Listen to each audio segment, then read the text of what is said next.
Good day, senior high school students. Welcome to the start of the semester with our first lesson in your subject Understanding Culture, Society, and Politics. To better understand your subject, let's have first the course description. This course uses insights from anthropology, political science, and sociology to develop students' awareness of cultural, social, and political dynamics and sensitivity to cultural diversity, provide them with an understanding of how culture, human agency, society, and politics work, engage them in the examination of the country's current human development goals. At the end of the course, students should acquire ideas about human cultures, human agency, society, and politics, recognize cultural relativism and social inclusiveness to overcome prejudices, and develop social and cultural competence to guide their interactions with groups, communities, networks, and institutions. The title of our lesson is Understanding Society and Culture. So, therefore, the contents of our lesson will be about human mosaic and basic understanding about the society we live in and the culture we are living with.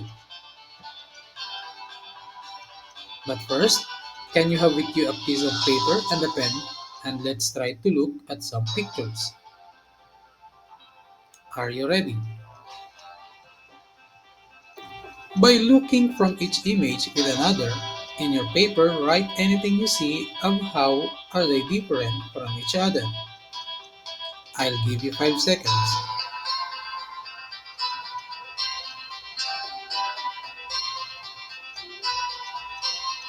Are you done? I think you need more 5 seconds.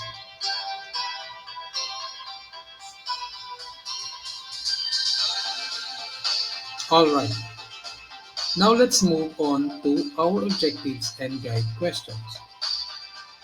For our objectives, at the end of the lesson, you'll be able to articulate observations on human cultural variation, social differences, social change, and political identities. What makes us different? Why we need to understand our differences? What made cultures different? What are the examples of social change? How to determine identities in politics? Let's start with the definition of human cultural variation. It refers to the differences in social behaviors that different cultures exhibit around the world. What may be considered good etiquette in one culture may be considered bad etiquette in another. But what do you think made cultures differently with each other? How? Try to analyze the illustrations about the environment and about history. What did you notice?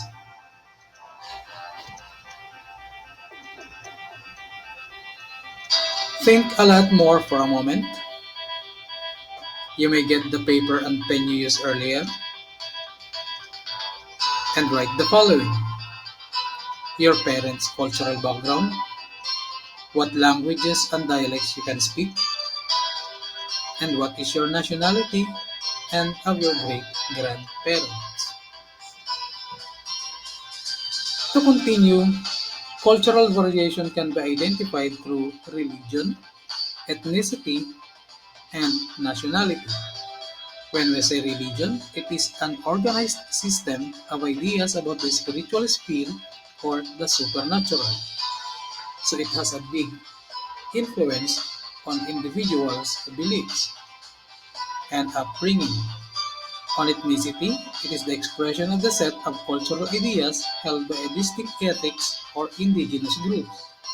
Like for example, in our country, we have fellow citizens that came from provinces, and some beliefs and cultures they be brought in when they go to metropolis or highly urbanized cities. And when we say nationality, it is the identity that is tied to being a part of a nation or a country, like us, Filipinos. Do you have now some ideas what culture is?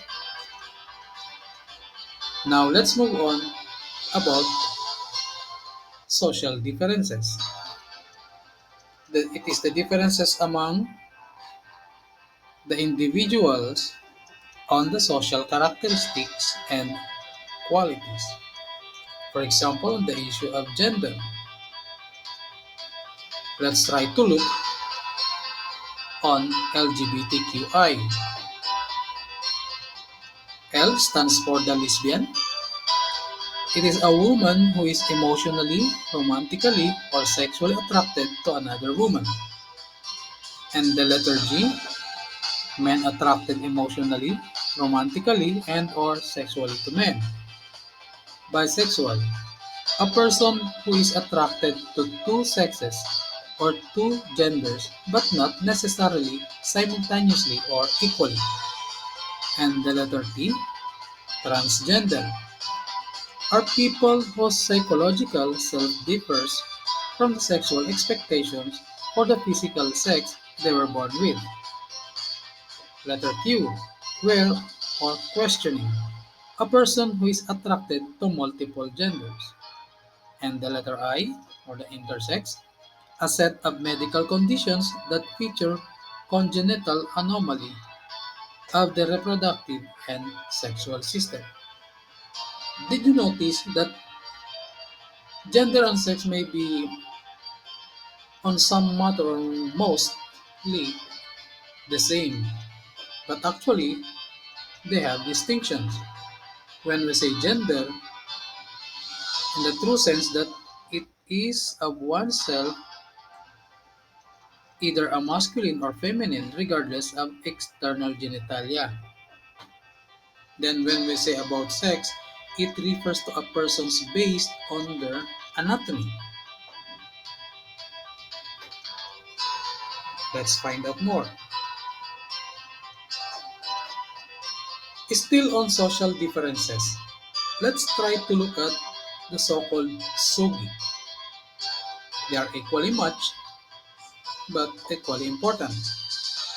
Sogi means it is the sexual orientation, preferences of individual. There's the so-called heterosexual or sexually attracted to a person of the opposite sex. Or at the very common is the straight person. Or we have also the so-called homosexual of the same sex, gay or lesbian. They are attracted to either of the same sex. Then bisexual, attracted to both sexes, either male or female, or men or women. And asexual, incapable of being attracted to any sex. No feelings at all. Okay, pansexual, polysexual, attracted to multiple types of gender identity. Okay, just go back again to LGBTQ. Then we have the GI on the word SOGI, gender identity. There is the so-called transgender, but so is not related to their genitalia. And the transsexual, discord between their internal gender and their genitalia, or it is the sexual reassignment. If you have other clarifications, maybe we need time to discuss in another session. And now let's move on to the social change. When we say social change, it refers to a significant in social behavior or a change in social system rather than minor changes within a small group. Try to analyze the illustrations. There are two types of social change. One is the evolutionary social change, and the other one is the revolutionary social change. When we say evolutionary social change, it occurs in course of a long period, slowly and gradually, and through evolutionary process. Such changes are not very drastic or remarkable. They proceed gradually through the process of conditioning and people learn to adjust which has changed gradually, while revolutionary social change it is the opposite. When the changes in various sectors of our social system occur suddenly, drastically and sufficiently so as to differentiate it from gradual, slow change, it is called revolutionary social change, like what happened in the EDSA people power. But how can we identify clearly social change? The characteristics of a social change is observable changes takes place in the social values, customs, traditions, cultural heritage, age-old beliefs, style of living, dress, attitude, superstitions, stereotype, way of conducting oneself in the society, process of socialization, and overall behavior of its members. There are factors influencing social change. Social change do not occur automatically. Certain factors do influence social change, like for example, social movement and social revolution, common motivation, common need, long-standing suffering due to suppression or depression, impact of communication, education, and technological changes. Alright, and when we say political identity, it refers to the set of attitudes and practices that an individual adheres to in relation to political systems and actors within his or her society. It's somewhat like meaning who I think I am, who you think I am, is part of identity politics, relating to how you believe in and how you are being connected.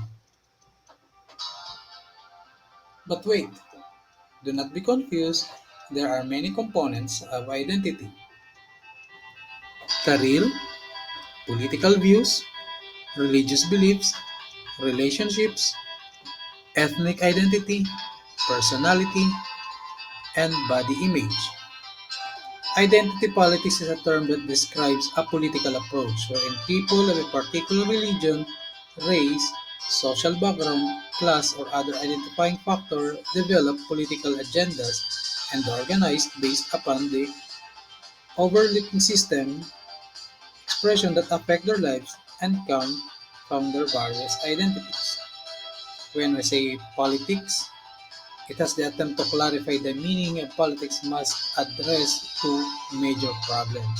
When you want to define its meaning, the first problem that you will meet is the first is about the use of the word politics in everyday language.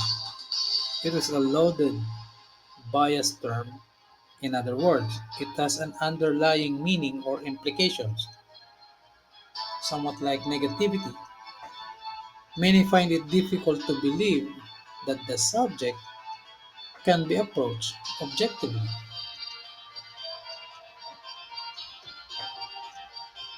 To end, for the basic understanding of our society and culture, we have here a quote about diversity. Diversity is about embracing differences and recognizing the amazing things that are possible when it's woven into an organization's culture. Bye for now. Stay safe and healthy always.